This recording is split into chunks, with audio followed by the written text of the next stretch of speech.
ሰላም ጥዕና በልና ፍትወትን ክብራትን ቤተሰብ ትግራይ ብሮድካስት ሰርቪስ ንዕለተ ረቡዕ 25 ሕዳር 2018 ዓመተ ምህረት ዝተዋደዱ ሓደሽትን እዋናውን ዛዕባታት ሒዝና ለኩም ቀሪብና ኣለና። ሓበራዊ ጻንሒትኩም ምሳናክም ብምዕዳም ናብ ዝርዝራቶም ተሰጋጊርና። ምዕባለታት ልዝብ ሓይልታት ምክልኻል ትግራይን ሓይሊ ሰላም ትግራይን ቀጽሎም። ብኻልእ ዜና ትግራዋይ ሰገን ቢንያም አብርሃ ካልእ ድምቀት ዓወት ናይ ዘቕንያት ብምዃኑ ንሃገራዊት ገንታ ኩዕሶ እግሪ ኢትዮጵያ ድሕሪ 22 ዓመት ዓወት አጎናጺፉሎም። ቢንያም አብርሃ ሶስት ተጫዋቾች የኢትዮጵያ ብሔራዊ ቡድን ይገኛሉ። ቢንያም አብርሃ ካብ ፌደራል ዝመጸ ባጀት ከም ዘለ ሓላፊት ቢሮ ኮሚሽን ፕላኒንግ ትግራይ አረጋጊጻ። ምምሕዳር ትራምፕ ኣብ ልዕሊ መሪሕነት ኢሳያስ አፈወርቅን መሓዙት ሶማልያን ሱዳንን ናይ ምርመራ ትእዛዝ ኣውሪዶም። ብኻልእ ሓበሬታ ስዊድን እውን ኣሰር ኖርዌይ ስዒባ ደገፍቲ ግደፍ ከም ትጥርዝ ኣፍሊጣላ። ንመንግስቲ ብልጽግና ብንዕቢ ክንገምጠል ኢና ዝብሉ ዝነበሩ በዓል ጀዋር መሓመድ ናብ ውድድር መረፃ ተመሊሶም። ዕለት 23 ሕዳር 2013 ዓ.ም ኣብ ልዕሊ ህዝቢ ትግራይ ዝተፈጸሙ ብዙሓት ህልቂታት ይዝከሩሎም። ዋጋ ብር ክውስኽ ክብል ዝጸንሐ መንግስቲ ብልጽግና ብግምጣሉ ዋጋ ብር ብ4.52 ሚእታዊ ኣዳኺሙሎ። ነዚኣቶምን ካልኦት ኣገደስቲ ዝበልናይ ምዕባልታትን ክነካፍለኩም ኢና። ምሳና ጽንሖም። ብቐዳምነት መብርሂ ትግራይ ብሮድካስት ንክቡር ዶክተር ደስታ ገብረሃዋርያ ባሻ ደስታ ቅድሚ ዝመደብ ቀሪቡ ዘሎ ናይ ሕወሓት ተሓባሪ ዲያስፖራ ዶክተር ደስታ ገብረሃዋርያ ንክሕደት ኣወል ስዒድ ኮኒ ንዝብል ኣርእስቲ ዝሓዘ ዜናና ዶክተር ደስታ ገብረሃዋርያ ቅሬታ ኣለኒ ክብል ንዘቕረቡ ሓሳብ መብርሂ ምሃብ ዝምልከት እዮም። ፈለማ ክቡር ዶክተር ደስታ ትግራይ ብሮድካስት ዘርግሖ ዜናት ብቲቢኤስ ቲቪ ዝፍለጥ ኣብ ሳተላይት ዘሎ ቴሌቪዥን ዝሰርሖ መሲልዎም ናብ ትካል ዝጽሓፎ ትግራይ ብሮድካስትን ቲቢኤስ ቲቪን ዝተፈላለዩ ምዃኖም ናትና ትካል ብዩቲዩብ ጥራሕ ዝመሓላለፍ ምዃኑ ክግንዘበልናን ቅሬትኡ ንዓና እምበር ነቲቢኤስ ቲቪ ዝምልከት ከም ዘይኮነ ክንገልጽ ንፈቶም። ትግራይ ብሮድካስት ቅድሚ ቲቢኤስ ቲቪ ምምስራቱ ኣብ 2014 ዓ.ም ጆኖሳይዳዊ ኩናት ትግራይ ንምምካት ተኸፊቱ ዝጸንሐ ቻናል እዮም። ዛል ድሕሪ ኣወል ስዒድ ንጆኖሳይድ ትግራይ ክኽሕድ ዝገበሮ ፈተነ ክቡር ዶክተር ደስታ ትግራይ ምስ ኤርትራን ኢትዮጵያን ክህልዋ ብዝግባር ርክብ ብዝምልከት ኣብ መርበብ ፌስቡክ ዝጸሓፎ ምውካስና ዘኻኺሮም። ትጽሑፍ ከም ዘሎ ስለ ዘንበብኩሞ ተቃውሞ ይብለን ክብል ኣብ ዘቕረቡ ሓሳብ ትካልና ንናቱ ሓሳብ ናይ ምዝባዕ ተግባር ከም ዘይፈጸመ ምምስካር እውን ብልቢ ከነመስግን ንደሊ። ኣወል ስዒድ ሰራዊትና ይትረፍ ጆኖሳይድ ክፍጽም ንህዝቢ ትግራይ ካብ ጆኖሳይድ ዘድሐና ኢና ዝብል ናይ ክሕደት ዘረቦ ስዒቡ ዶክተር ደስታ ኣብ ዘቕረቡ በኹናኔ ምስ ጸመድካ ተጸመድ ክስገር ዘይግባእ ቀይሕ መስመር ኣሎ። ጽንተት ህዝቢ ትግራይ ፍትሒ ይደሊ እዩ። ክንደይ ግዜ ይውሰድ ብዘይገድስ ጆኖሳይድ ትግራይ ፍትሒ ክረክብ ብዘይምቁራጽ ብቅብል ውልድታትን ከይተረፈ ክንሰርሐሉ ኢና። ኣራዊት ሰራዊት ኤርትራን ኣራዊት ሰራዊት ጠላም ሃገር ኢትዮጵያን ምስ ተሓባበርቶም ህዝቢ ትግራይ ኣጽኒቶም እዮም። ካብ ዘለናዮ ዘገምታዊ ሞት ዘሰነይ ኩነታት ግድን ክንወጽእ ስለ ዘለናም ኣብ ኣድላይነት ስልታውን ስትራቴጂካውን ምሕዝነታት ኣይንከራኸርን ንቕበል ንኸውን። ገመን ቀተልቲ ናሕኸካን ፍትሒ ግዳያት እናጓዕዘ ግን ኣይኸውንን ክብል መርገጺኡ ኣነጺሩ ነይሮም። ትግራይ ብሮድካስት እውን እዚ ብምቕራቡ ተቃውሞ ከም ዘይብሉ እዩ ደጊሙ ኣረጋጊጹ ዘሎ። ብኻልእ ገጽ ዶክተር ደስታ ገብረሃዋርያ ኣለኒ ዝበሎ ቅሬታ ጽሑፍ ከተንብቡን ከለኹም ዝተጠቐምኩሞ ወይ ድማ ዝሃብኩሞ ንሓላፍነት ስልጣን ልክዕ ኣይኮነን ክብል ንትካልና ዝወቐሰ እንትኸውን ብምቕጻል ኣነ ብውልቀይ ዝጽሕፎም ጽሑፋት ናይ ውልቀይን ናይ ዝኾነ ይኹን ኣካል ውክልና ወይ ምትእስሳር ዘይብሎም እዮም። ባዕልኹም ፀግዕ ፈጢርኩም ከተንብብዎም ኣይግባን ፍቃድ እውን ኣይኮነን። ሓላፍነት ስራሕ ክትጥቀሙ እንተደሊኹም እውን ንባዕለይ ምሕታት እምበር ዝደለኻዮ ስልጣን ሓላፍነትን ጽዒንካ ዜና ምስራሕ ናይ ሚድያን ጋዜጠኝነትን ሕግን ስርዓትን ዝፈቕዶ ኣይኮነን ክብል ቅሬቱ ኣቕሪቡ ዘሎ። ንይቕሬታይ መኣረምታ ክትገብሩን ይቕሬታ ሓቲትኩም ኣብቲ ጉዳይ ግልጽነት ክትፈጥሩን ብትሕትና ይሓትት ክብል ዘቕርበልና ሕቶ መሰረት ድማ መብርሂ ክንህብ ተገዲድና ኣለና። መብርሂና ድማ ብኣና ገጽ ዝተፈጸመ ጌጋ የለን ዝብል ኮይኖም መርትዑና ድማ ከም ዝስዕብ ቀሪቡሎም። ዶክተር ደስታ ገብረሃዋርያ እቲ ጽሑፍ ከተንብቡ ከለኹም ዝተጠቐምኩሞ ዝሃብኩምኒ ሓላፍነት ወይ ድማ ስልጣን ልክዕ ኣይኮነን በማል እቲ ናይ ሕወሓት ተሓባሪ ዲያስፖራ ዝብል ሓላፍነት ልክዕ ከም ዘይኮነ እዩ ገሊጹ ዘሎ። ይኹን እምበር ትግራይ ብሮድካስት ኣብ ዝዋን ዝኾነ ዓይነት ጌጋ ከም ዘይፈጸመ ኢና ነቲ ቅሬታ ወሃቢ ሓላፊ ክንሕብር ንፈቶም። ዋላ እኳ ዶክተር ደስታ ዝደለኻዮ ስልጣን ሓላፍነትን ጽዒንካ ዜና ምስራሕ ናይ ሚድያን ጋዜጠኝነትን ሕግን ስርዓትን ዝፈቕዶ ኣይኮነን ክብል ቅሬታ እንተቕረበ ንሕና ዝደለናዮ ስልጣን ሓላፍነትን ዝፀዓናዮ ዘይኮነስ እቲ ስልጣንን ሓላፍነትን ዝሃቦ ኣካል ንህዝብን ሚድያን ወግዓ ወጋዓ ብዝገበረ ሓበሬታ መሰረት ጌርናይና ነቲ ዜና ሰሪሕናዮ ብምዃኑ ድማ ናይ ሕወሓት ተሓባባሪ ዲያስፖራ ኮይኑ ይሰርሕ ከም ዘሎ ወጋዓዊ ገጽ ፌስቡክ ቤት ጽሕፈት ሕወሓት ከምኡውን ልሳን ትውድብ ዝኾነ ጋዜጣዊን ቅድሚ ሓደ ሰሙን ወይ ድማ 23 ኖቨምበር 2025 ኣቆጻጽራ ፈረንጂ ወይ ድማ ሰንበት 14 ሕዳር 2018 ዓ.ም ወጋዓዊ ዝገበሮ ሓላፍነት ስለ ዝኾነ ንሕና ዝሃብናዮ ሓላፍነት ከም ዘለ ተኸታተልቲ ዝኾነ ቅሬታ ኣቕራቢ ክርዱልና ንሕበር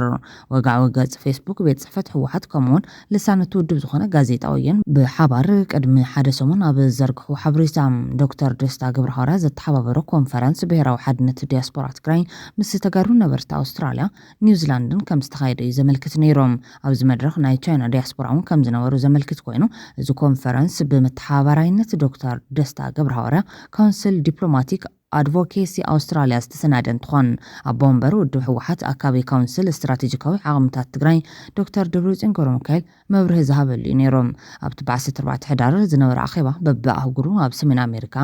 ኣውሮፓ ማእኸላይ ምብራቕ ኣፍሪካ ኣውስትራልያን ኒውዚላንድን ከምኡውን ቻይና ናይ ዲፕሎማቲክ ኣድቮኬሲ ካውንስል ከም ዝተጣየሸ ኣባል መተሓባበሪ ኮሚቴ ዲፕሎማቲክ ኣድቮኬሲ ትግራይ ኣባዲ ገብረስላሴ ኣረጋጊጹ ነይሩ እዮም ኣብዚ መድረኽ ሓላፍነቱ መተሓባበሪ ዲፕሎማቲክ ኣድቮኬሲ ካውንስል ቻፕተር ኣውስትራልያ ምዃኑ ንህዝቢ ወግዓዊ ዝኾነ ዶክተር ደስታ ገብረሃዋርያ ባሻ ደስታ ብወገኖም እቲ ዘተ ብቐጻል ተጠናኺሩ ከም ዝቐጽልን እቲ ናይ ኣውስትራልያ ዲፕሎማቲክ ኣድቮኬሲ ካውንስል ካብ ዝተፈላለዩ ከተማታት ኣውስትራልያ ብኣካልን ብቨርቹዋልን ዓርሱ ኽኢሉ መድረኻት ብምድላው ኣብ ኣውስትራልያ ዝርከብ ዲያስፖራ ንምንቅስቓስ ከም ዝውግን ተዛሪቦም ዶክተር ደስታ ኣብ ኣውስትራልያ ዝርከብ ዲያስፖራ ትግራይን ኩሎም ውዳበታት እውን ኣብ ጉዳይ ህዝቢ ትግራይ ምዚ ካውንስል ተሓባቢሮም ክሰርሑ ጻውዒት ኣቕሪቡ ነይሩ እዮም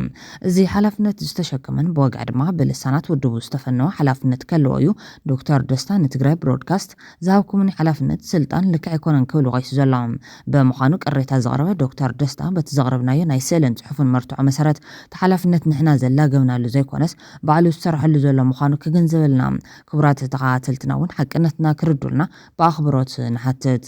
ካሊእ ኣነ ብውልቀይ ዝጽሕፎም ጽሑፋት ናይ ውልቀይን ናይ ዝኾነ ይኹን ኣካል ውክልና ወይ ምትእስሳር ዘይብሎምን እዮም ንዝብል ቅሬታ እውን ዝኾነ ናብ ውድባዊ ኮነ መንግስታዊ ሓላፍነት ዝድይብ ሰብ ናይ ውልቀይ ዝብሎም ንጆኖሳይዳዊ ኩናት ትግራይ ዝምልከቱ ሓሳባት ሚድያን ህዝብን ናብ ዙርዮም መርበብ ሓበሬታ ምዝርጋሕን ኣድላይ ዘይምንባሩ ክርዳእ ከም ዘለዎ ክንገልጽ ንፈቶም ምናልባት ውልቃዊ ሪቶታት ክህብየ ዝብል እንተኾይኑ እውን ኣብቲ ዝህቦ ሪቶ እዚ ናይ ውልቀይ ሓሳብ እዩ ምስ ዝሰርሖ ትካል ዝተኣሳሰር የብሎን ዝብል ጽሑፍ ሓዊሱ እንተዝርግሕ ንብል ኣብ መዛዘሚ ዶክተር ደስታ ኣብ ጉዳይ ጆኖሳይድ ትግራይ ንዝሓዞ ድልዱል መርገጺ ንንእዲና ሰላም ናብ ካሊእ ሓበሬታ ዝዕለት ተሰጋጊርና ትግራዋይ ሰገን ቢንያም ኣብርሃ ካሊእ ድምቀት ዓወት ናይ ዝቕንያት ብምዃኑ ንሃገራዊት ጋንታ ኩዕሶ እግሪ ኢትዮጵያ ድሕሪ 22 ዓመት ዓወት ጎናጺፎም ትግራዋይ ሰገን ቢንያም ኣብርሃ ሓለቓ ዝገበረት ሃገራዊት ጋንታ ኩዕሶ እግሪ ኢትዮጵያ ትሕቲ 17 ዓመት ድሕሪ 22 ዓመት ናብ ጽዋዕ ኣፍሪካ ትሕቲ 17 ዓመት ሓሊፋ ቢንያም ሳልሰይቲ ሽቶ ቁፂሩን ሓለቓ ጋንታ ኮይኑ መሪሑን ነዚ ዓወት ኣብቂዕሎ ኢትዮጵያ 3-0 ንኬንያ ረቲዓያ ነዚ ዓወት ተጎናጺፋ ዘላ ጋዜጠኛ ስፖርት ጥዑማይ መሰለ ነዚ ታሪኻዊ ዓወት ንዘምፀት ፀዋታይ ብሉጽ በዓል ተስፋይኻ ቢንያም ዓለም ክትሓድነካ ትጽቢት ይግበር ክብል ዘድንቑ ኮይኖም ኣብ መላእ ዓለም ዘለኹም ተጋሩ ብፍላይ ኣብ ስፖርት ኩዕሶ እግሪ ፍልጠትን ተመክሮን ዘለኩም ቢንያም ኣብርሃ ናብ ዓበይቲ ጋንታታት ዓለም ክሕወስ ዝሓግዝዎ ዝብል መልእኽቲ ኣመሓላሊፉሎም ኣብ ዝቕንያት ዶክተር ቴድሮስ ኣድሓኖም 3 ዓወቲ ቲክታክ ሓንቲ ተቐዳዳሚት ብሽክሌታ ልዑል ዓወት ብምጉንጻፍ ፍልፍል ታሕጓስን ሓቦን ተጋሩ ኮይኖም መቕናዮም ይዝከር እዩ ቢንያም አብርሃ ሶስት ተጫዋቾች የኢትዮጵያ ብሔራዊ ቡድን ይገኛሉ። ቢንያም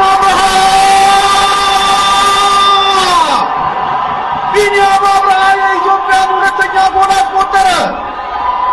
የቡድኑ አምበል 10 ቁጥሩ ቢንያም ኢትዮጵያን ወደ ሞሮኮ የሚወስድ አስደናቂ ጎል አስቆጠረ። በጠባብ አንግል እንዴት አይነት ግሩም ጎል ያስቆጠረው! በዚህ ውድድር ጎል ሊሆኑ የሚችሉ በርካታ ኳሶችን ለቡድን አጋሮቹ ሲያቀብል ነበረ። በመጨረሻም ኳስና መረብን ማገናኘት ተሳክቶለታል። ቢንያም አብርሃ ፍቱን ስሙን ጋዜጠኛ አንጎሶም አብርሃም ካብ መስዋዕቲ ዝሸተኸላ መዓልቲ ዝምልከት ተዘክሮ ገድላ ከፊሎም እቲ ጋዜጠኛ 23 ሕዳር ካብ ሞት ንሕንጤጥ ዝተረፍናላ መዓልቲ ክብል ዝዘከራ ኮይኑ እዛ ኣብ 2013 ዓ.ም ዝነበረት ሕዳር 23 ዝተፈለጥያ ነይራ ክብል እዩ ድሕሪ 5 ዓመታት ነቲ ዘይርሳ ታሪክ ሕዚ ደጊሙ ዘኪርዎ ዘሎ እቲ ኣብቲ እዋን ጋዜጠኛ ድምፂ ወያነ ዝነበረ አንጎሶም ድምፂ ወያነ ኣብ ጫሞ ኣብ ናይ መዳበርያ መኻዚኖ ዝኸፈታ ስቱድዮ ኮይኑ ስርሑ እንትቕፅል ኣነ ውዕሎታት ግንባር ክጽብጽቡ ካብ ዝተመደቡ ጋዜጠኛታት ሓደ ነይረ ክብል እዩ ዝዝክሮም ሕዳር 23 ግን ሰራዊትና ኣብ ኣልዓሳ ከቢዱ ገና ካይደ ዝነበረሉ ናይ ጭላውን ከምኡ በኣንፈት ወርቂ ኣምባውን ጽዑቕ ግን ተኻየደ ነይሩ ዝብለት ጋዜጠኛ ካብ ዶክተራት ኣኽልቲ ተበጊስና ናብ ጭላና ኸድና እናሃልና እቲ ኩነታት ደሓኒ ነይሩ እንትንምለስ ግን ካልእ ኮይኑ ነገራት ዓብይ ዓዲ ብኩሉ ኣንፈት ብቐንቡላታት እናተደብደበት እንትትከውን ናይ ጀትን ናይ ድሮንን ደብዳብ ተወሲኽዎ ዓብይ ዓድን ከባቢውን ናብ ሓውስ ተቐይረሉ መዓልቲ ብማልዩ ነታ ዝሸተኸላ ግዜ ዘኪርዋ ዘሎ እቲ ኩነታት ዘየስርሕ ብምዃኑ ናብ ጫሞ ዘለዎ መሳርሕትና ንምምላስ ወሲና ኣብ መንገዲ ግን ክሳብ ሕዚ ምትራፍና እውን ዝግረመሉ ኩነታት ተፈጢሮም መድፍዕ 122 ናጎተታ ዝነበራ 7 ዝኾና ኦራል መኪናታት ናብ ዶክተር ኣተኸልቲ ኣብ ዘዕጽፍ መንገዲ ብቕድሜና ንሕና ሳልቫኬር ዝበሃል ሹፌርና ዝሓዘት ጻዕዳ መኪና ሒዝና ኣብቲ መዕጸፊ ምስተን ኦራል መኪናታት ንራኸብ ኣብታ ቅጽበት ንሕና ክንሓልፍ ናብ ማእኸል ከባቢ እቱ ምስበልና ድሮን ኣብ ልዕሊና መጽያ ናይተን ኦራላት ሹፌራት እቲ መንገዲ ዕጹው ኣቢሎምዎ ካብ መኪኖም ወሪዶም ንሕና ኣይ ንድሕሪት ኣይ ንቕድሚት ኣብ መንጎ እተን መዳፍዕ ዝጸዓና ኦራላት ተቐርቂርና ተሪፍና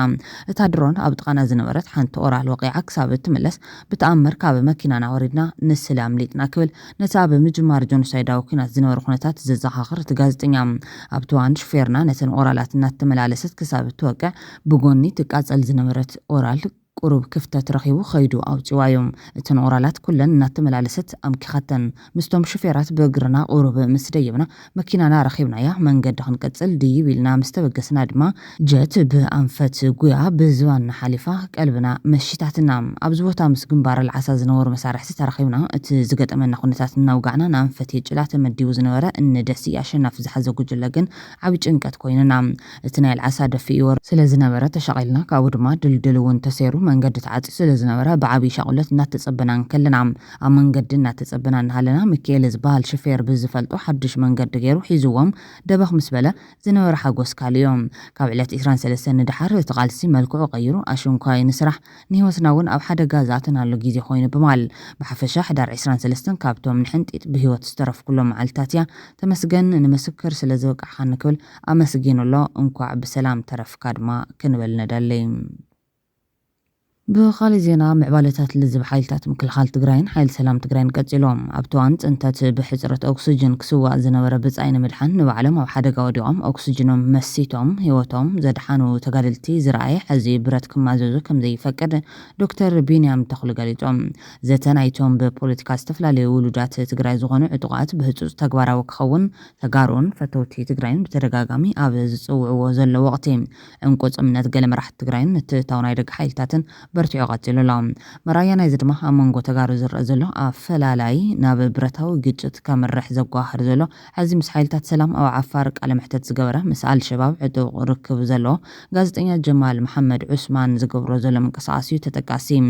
ሕዚ ኣብ ናይ ትግራይ ፖለቲካ ብሽፋን ጋዜጠኝነት ኢዱ ንምእታው ዝፍትን ዘሎ ጋዜጠኛ ይህወደግ ኣብ ኣልሸባብ ንዝወሰዶ መጥቃዕቲ ሕዱር ቂም ዘሎ ሰብ እዮም እዚ ጋዜጠኛ ይህወደግ ንኣልሸባብ ኣብ ውሽጢ ሶማልያ ንኸይሰፍሕ ብምዕጋቱ ንመንግስቲ ይህወደግ ብትሪ ካብ ምቋም ሓሊፎም ኣብ ልዕሊ ትግራዋይ ብገዶ ጽልእ ዝገልጽ ዝነበረ እዮም ኣብ እዋን ኩናት ትግራይ ድማ ሰራዊት ትግራይ ነደሴ ክቆፃፀር እንከሎ ኣቐዲመ ናብ ዝነበራ መዓልትታት ዕጡቓት ትግራይ ይሰዓሩ ኣለዉ ዝብል ናይ ሓሶት ፀብፃብ ክሰርሕ ናብ ደሴ ከኣቱ መንግስቲ ኢትዮጵያ ዝፈቐደሉ ኮይኖም ሕዚ ድማ ንሱ ኣብ ክልል ዓፋር ንዘለዎ ወገናትና ቃለ መሕተት ክገብር ተፈቒዱሉ ኣትዩሎም ንትግራዋይ ንምምቕቓልን ንሓድነትና ንምብልሻውን ይሰርሕ ከም ዘለውን ኣነፂሩሎም መንግስቲ ብልጽግና ከም ዝበለ ናይ ጽንፈኛነት ደገፍን ንነውሒ እዋን ትግራዋይ ዝጸልን ሰብ ምዕዳሙ መልእኽቱ ንጹር ኮይኖም ነዚ እንኮ መፍትሑ ድማ ልዝብ ምዃኑ ዝተነጸረ እዮም ጀነራል ታደሰ ወረደ ንልዝብ ቁሩብ ከም ዝኾነ ይገልጽ እኳ እንተኾነ ወሃቢ ቃል ገዛ ውድብ ቅድሚ መዓልትታት ዝሃቦ መግለፂ ግን ነዚ ዝጻረር እዮም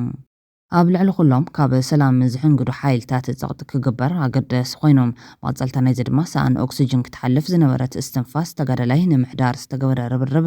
ብዓይኑ ዝረኣየ ዶክተር ቢንያም ተኽሉ ምስ ኦን ታይም ሚድያ ኣብ ዝገበሮ ጻንሒት ልዝብ ናይ ግድን ምዃኑ ገሊጹሎም أفتشوا عن سبز تقانو في إني رقم تفلت خوين جناب زي نايت قمتنا حدار كاب زي نورة صعصع خوين أصل زي نورة ياو تقدر لا يكسرها زبها لفتات صحفك على تقلا بتأيه بركة سائلة جن تقدر لا يكسرها إزبال ودراي أيو أوروم 10 سلسلة ينيرو هذه ياو توقعنا ورا عند حقين أو تشستن أو سامبا كاي سلسلة ورا ያው ቱቦ ተተኺልሉ ወይ ቸስቲ ብንብሎ አቲዎ ነይሩ ማለት ካው ዝተንፈሰነ ወረድማ በኦክሲጅን ይነይሩ በኦክሲጅን ዝተንፈሰለዋን ኦክሲጅን ህጽረት ይጋጥሞ ማለት ስለዚህ ቁስልና ጸርገና ነሐለና ያው ይጽዋዕ ዝኾነ ተጋድላይ ይጽዋዕኒ ካው ኺተወልኩ ዛ ኦክሲጅን ይልኒ ነሪኦም ስለዝነበርና ኹዳ አኸለ ይጽዋዕና ካው ተራኽዋ ተወዲያታ መጠን ኦክሲጅና ተወዲያ حر أليشنا رومات أليشنا زد قوموا لتجادلتي أكسجين بر كاب ناس أزخنا أكسجين نسأ كلنا إمرجنس نسأ أو كالي وارداتو نسأ دحر أليشنا مسأنا دحر تمليسات ع بلسوكسيميتر بهني أنا أكسجين معك أني تمسيح كنت بالكو 45% يخويننا 45% ما تعم يتعد ياو ناي ودي سب ل9% كون اللونا ناترى أهم شيء مسكنا شعو لخت كتيلو ويتوبوني اللو أو سامبوز ماي ويد ما دمز وعصر سلزة نوارا بتتوبو دميزو صنيرو سلزي تنفاس حطيرو مزرعة عقل سيلو كاو شعو زرع مس خوادو تايز للنيرو بقى مالت فتار خفاردكم يز للنيرنا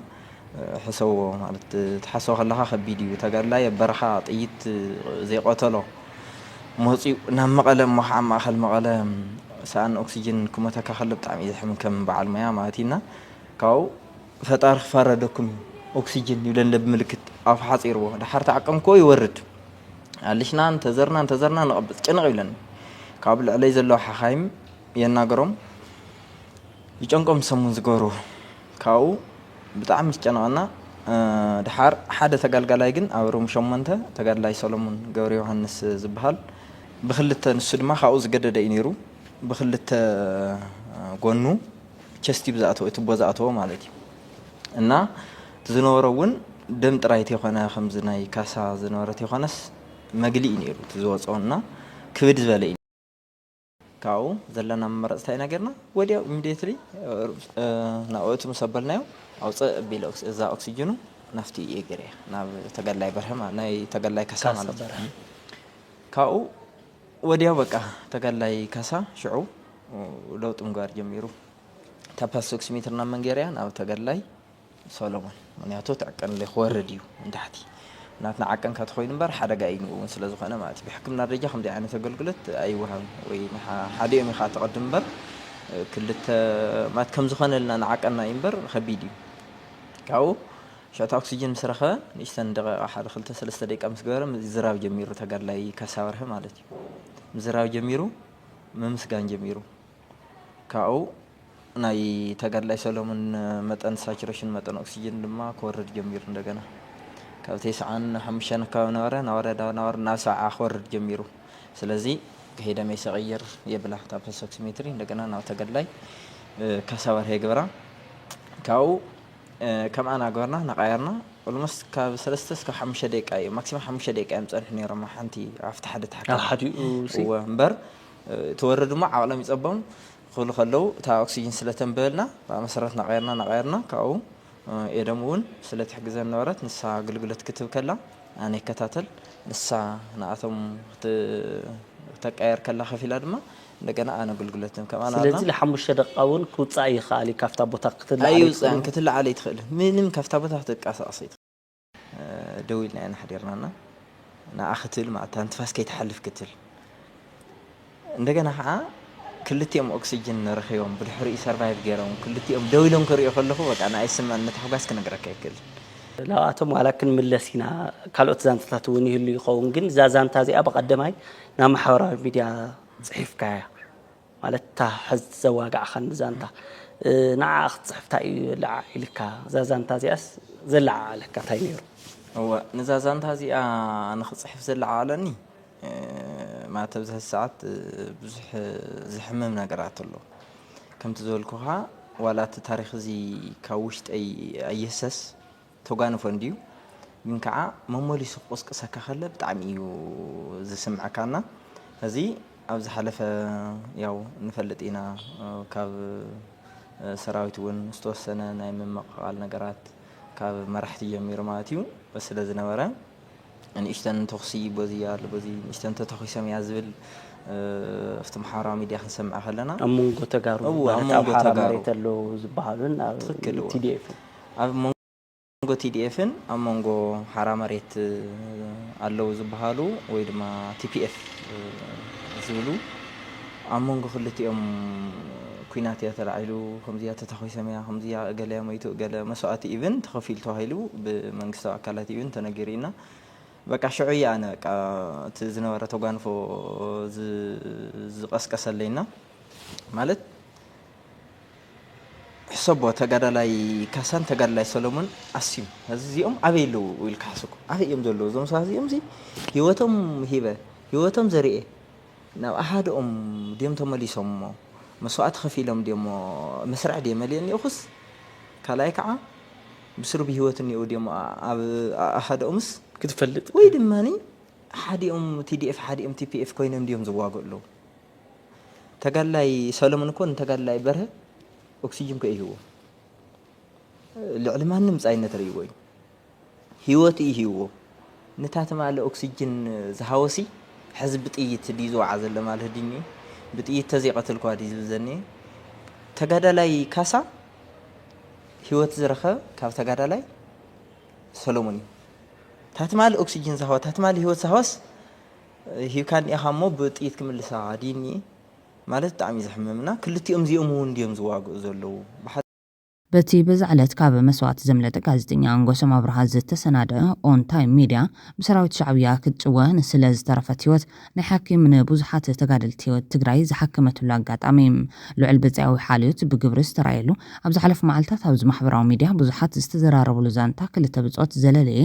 ዘላለየ ዶክተር ቢንያም ተኽሉ ምስ ኦን ታይም ሚድያ ጻንሒት ገይሩሎ ኣብቲ ቻነል ክትከታተሉ ንዕድመኩም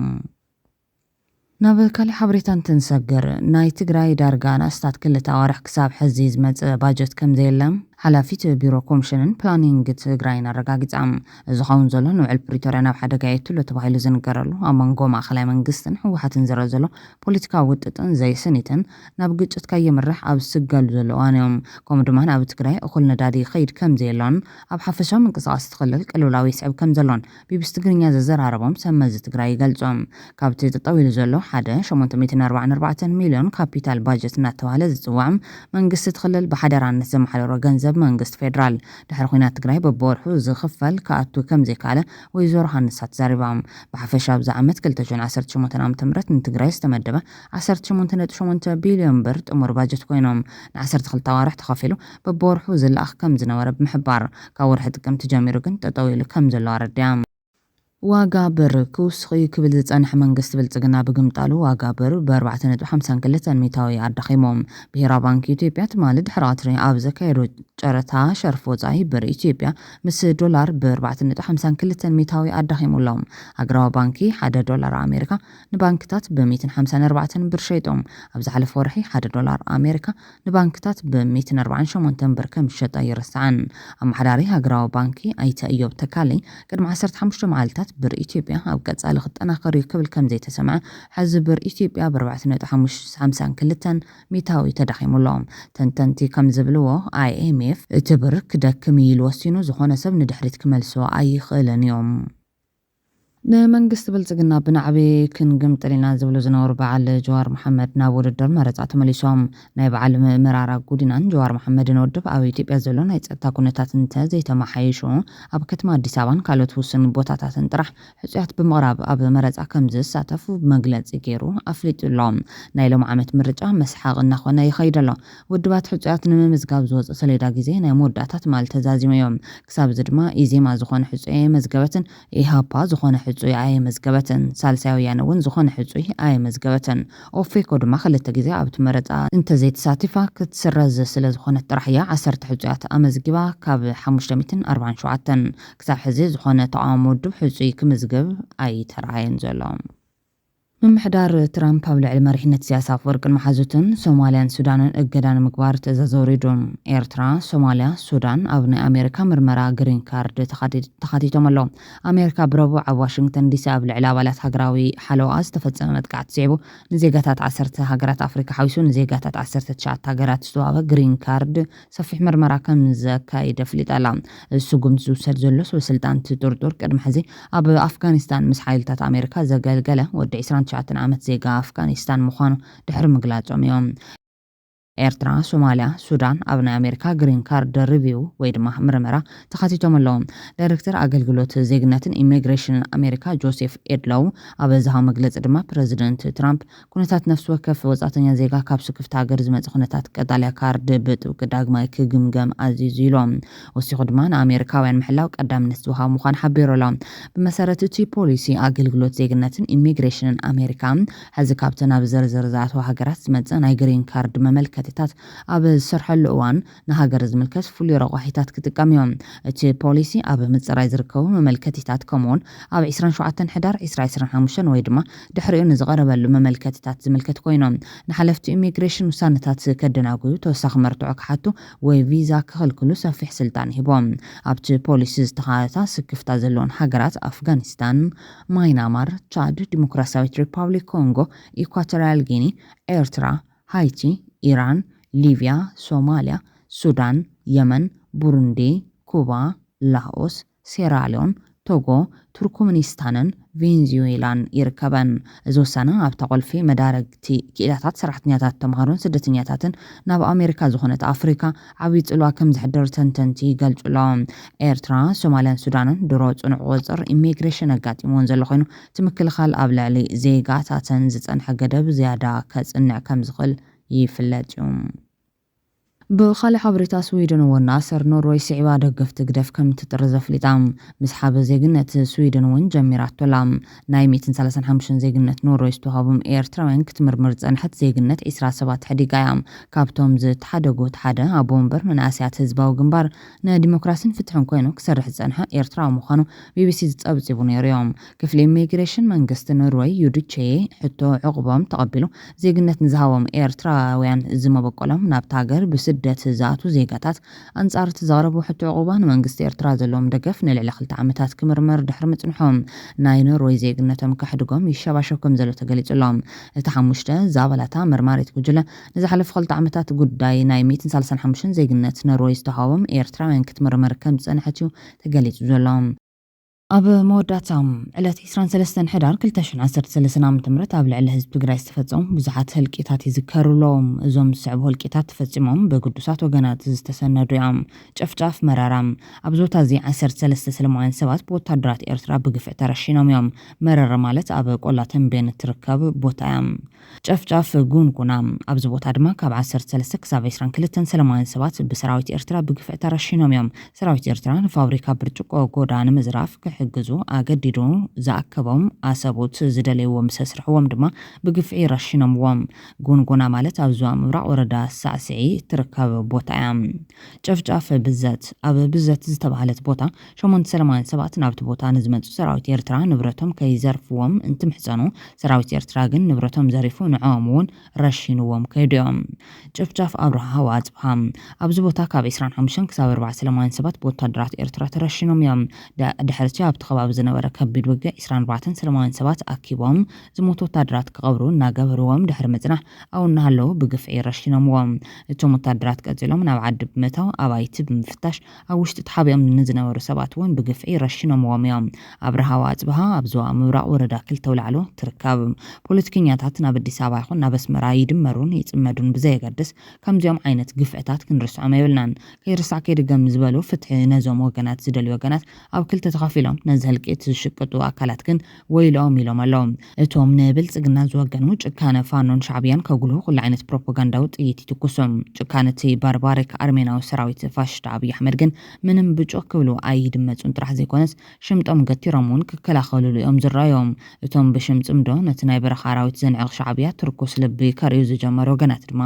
ባርባራዊ ግፍዒ ጉጅለ ብልጽግና ንምጉላህ ኣለና ዝብልዎ ናይ ፕሮፓጋንዳ ጥይት ክትኩሱ ይረኣዮም። ሻዕብያ ዝፈጸምዎም ኣርሜናዊ ጨፍጫፋት ንምቅላዕን ፍርሕን ትብዕን ክብሉ ይረኣዮም እቶም ምስ ጉጅለ 4 ኪሎ ወስኪስ ዝብሉ ጉጅለታት ናይ ፋኖ ኣርሜናውነት ንምግላጽ ኣለና ዝብልዎ ኩሉ ዓይነት ቃላት ተጠቂሞም ዓዊሎም ፋኖነት ማለት ኣርሜናውነት ምዃኑ ክሰብኩ ይረኣዮም እቶም ንፋኖን ሻዕብያን ከብዶም ይርህርህ ተባሂሎም ዝዝረበሎም ወገናት ድማ በአንጻሩ ናይ ፋኖ ጭካንን ፍጹም መስካሕካሒ መንነትን ደፊሮም ንምግላጽ ክስከፉን ክሽኩርሞምን ይረኣዩ ክብሉ እዮም ትዕዝብቶም ኣካፊሎም ዘሎም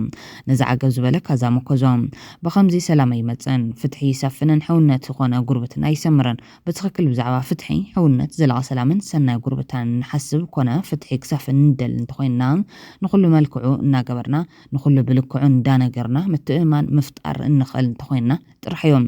ንዓይዞም ኣካላት ኩሎም ጸረ ህዝቢ ትግራዮም ጸረ ግዛታዊ ሓድነት ትግራዮም ጸረ ትግራዮም ስለዚ ኩሎም ብተግባሮም ክግለጽሎም ዝብል መርገጽ ዝወስድ ክብል ሓቢሩ ዘሎም ኣብ መወዳታ ፋኖ ናትን ሓገዝን ተደልዩ ዝፈጸሙ ጭካነ ኣፍልጦ ይሃብ ኣብ ምዕራብ ትግራይ ዘሎ መርገጽ ይፍለጥ ሻዕብያ ካብ ህዝቢ ንህዝቢ ዘለለ ጽምዶን ተደልዩ ብዛዕባቶም ዝፈጸምዎም ኣዝዮም መነወርቲ ጨፍጫፋት ይእመን ዝዘረፉ ሃፍቲ ህዝቢ ትግራይ ይመልስ ወይ ይኽሓስ ዝባሓቶ መሬት ትግራይ ይልቃ ነተሓታትነት ዓርሱ ድሉ ይግበር ውጅለ ፋሽስት አብይ አሕመድ ምስ ትግራይን ህዝቢ ትግራይን ናብ ንውርክብ ክምለስ እንተደልዮም ኩሎም አንቀጻት መትከላት ውዕል ፕሪቶሪያ ብዘይወዓል ሕደር እንተዘይተሸራረፉ እንከይተሸራረፉ ክፍጸሙ ድሉ ክኸውነሎም ኣብ ልዕሊ ህዝቢ ትግራይ ዝፈጸሞም ኣዝዮም መስካሕካሕቲ ግፍዕታት ኣፍልጦ ይሃብ ናይ ትግራይን ኣብ ቅድሚ 2013 ዝነበረ ኩነታት ክምልስ ክገብረሎም ዘለዎ ቢልዮናት በጀት ሰሊዑ ዝውድቦም ዘሎ ዕጡቃት ብህጹጽ ክብተኑ ይግበር ኣብ ልዕሊ ህዝቢ ትግራይ ንበጀት ሓዊሱ ተነቢሩ ዘሎ ኩሉ ዓይነት ዕጡቃ ብህጹጽ ደው ክብል ይግበር ኣብ ልዕሊ ህዝቢ ትግራይ ዝተፈጸሙ መስካሕካሕቲ ግፍዕታት ዘጻሪ ዘሻራዊ ዓለም ለኻዊ ትካለ ኣካል ጣይሹ ናብ ስራሕ ካቱ ይግበር ካብ ድማ ተሓታትነት ንምምጻእ ድልውነት ከረ ይግባእ ወዘተም ካብ ዝወጻኢ ሰላም ክሰፍን ኢልካ ምሕሳብ ነቲ ኩነታት ወይ ብትኽክል ዘይምግንዛብ ኢሉሎም ክቡራትን ክቡራንን ሓደሽትን ኣገደስን ሓበሬታታት እዚኦም ይመስሎም ላይክ ሼር ሰብስክራይብ ምግባር ስለትካተሉና ኣዝና ነመስግን